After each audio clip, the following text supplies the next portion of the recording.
Hello guys, hello again.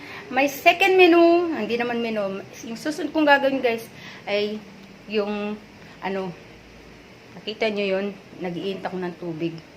Gagawa ako ng calamansi juice. Ganito ang turo sa akin ng nanay namin pag mayroon kang ubo or sipon na kailangan iinom ka ng calamansi juice bago ka matulog sa gabi. At kailangan ang tubig na gagamitin mo ay medyo mainit. Mainit-init ng konti. Tara, mainit na ang tubig guys. Kukuha na ako ng tubig dyan.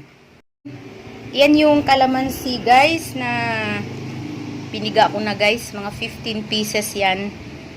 Sinama ko yung yung mga buto kasi sayang kahit papaano may katas pa rin yan. Masarap siya guys. Ganyan ang turo ng nanay. Huwag daw tatanggalin yung buto niya. Ay, so ayan guys oh. Gagawa tayo, lagay ko sa pitchel. Hindi ko to pupunuin ng mainit, konti lang. Tapos hahaluan ko rin siya ng malamig. Yung galing sa sa mineral water. Hahaluan ko lang siya ng mainit para medyo mainit siya.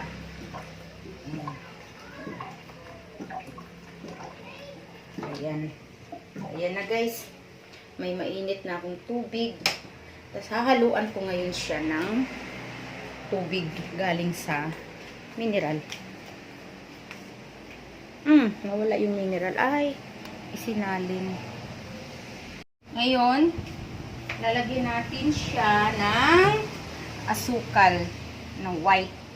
White yung gamit ko guys pagka mga juice. Ayan.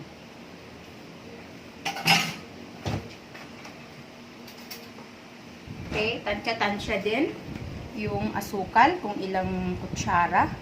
Yung eksakto lang, yung hindi naman sobrang tamis. Tama lang, yung naglalaro sa tamis at saka asim.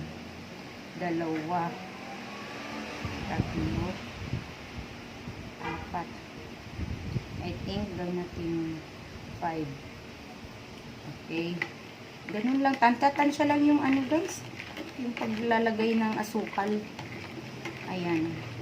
Ito ang nakatulong sa akin guys para nawala yung aking ubo tsaka sipon guys. Napaka-effective talaga. Kasi yung nagkaroon ako nilagyan, tiyaga lang talaga. Okay. Natunaw na yung asukal, wala na akong nakapa. Tikman natin kung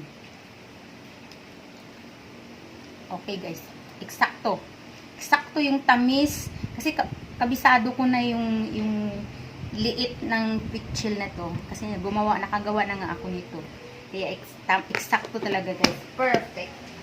So yan, hahayaan ko lang siya dyan guys, kung sino gustong uminom. Hindi naman siya mainit guys, maligam-gam na siya, may konting init kasi may halong mainit. So, takpan na natin hanggang dyan lang. Okay? Okay guys, yun ang turo ko sa inyo. Pag meron kayong sipon o inuubo kayo, huwag kayong aasa agad sa gamot. Muna tayo ng mga first aid din. So, yan. Yan ang first aid ko guys. Thank you so much for watching. Thank you. Bye!